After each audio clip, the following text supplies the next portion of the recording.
Drugi tim koji Fabio Cannavaro izvlači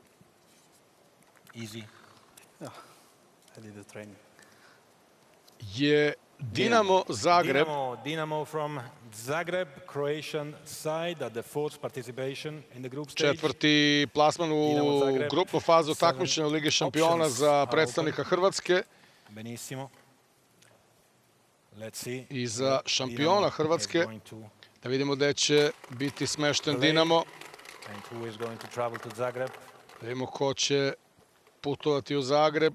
I između ostalih, to će biti ekipe iz grupe A, a to su Porto, Dinamo Kijev i PSG. Čak to nije ni grupa koja se ne može proći.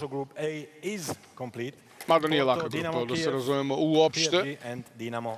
Porto i Paris Saint-Germain, pogotovo sa svojim ambicijama i uloženim sredstvima, i Dinamo iz Kijeva koji je uvek neugodan u Ligi šampiona protivnik, ozbiljni su protivnici za Dinamo Zagreb.